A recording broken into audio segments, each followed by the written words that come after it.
Shalom saudara yang terkasih di dalam Tuhan Yesus Kristus. Berjumpa kembali di Glory Channel. Pada kesempatan kali ini kita akan kembali belajar dan merenungkan kebenaran firman Tuhan. Yang pada saat ini saya berikan judul yaitu Kisah Dua Budak.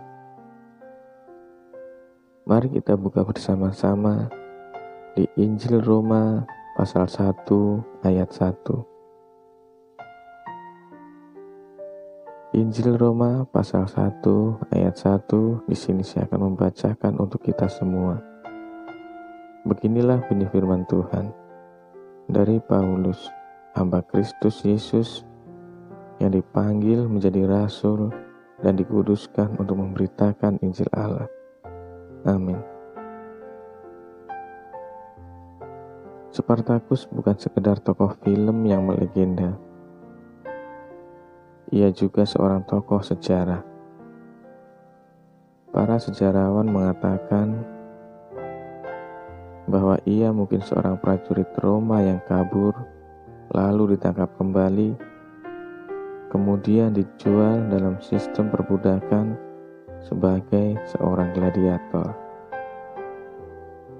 Semasa di sekolah gladiator di Capua, Spartacus memimpin sebuah pemberontakan. Aksi pembelotan ini menarik perhatian sejumlah besar budak, yang berkembang menjadi sekitar 70.000 budak.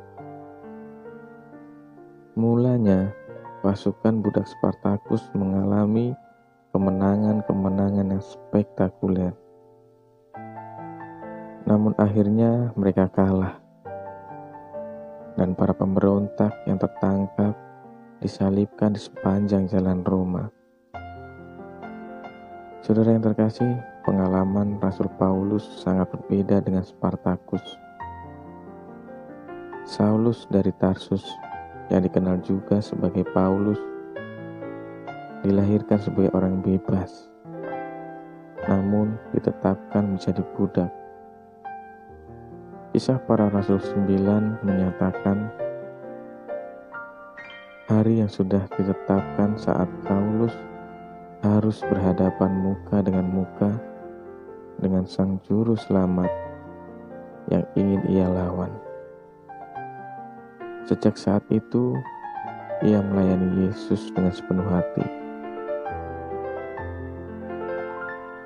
Spartacus dipaksa untuk melayani seorang majikan Roma. Namun Paulus, sebagai respon atas anugerah Allah, bersedia menjadi budak bagi Yesus Kristus. Saudara yang terkasih, di dalam hati orang percaya berkecambuk peperangan rohani antara dosa dan kebenaran. Kita dapat menaati sang majikan dosa, atau kita berkata ya kepada Allah, Sang Pemberi anugerah yang telah membebaskan kita. Mari kita buka bersama-sama di Injil Roma pasal 6 ayat 16. Injil Roma pasal 6 ayat yang ke-16. Di sini saya akan membacakan untuk kita semua. Beginilah bunyi firman Tuhan.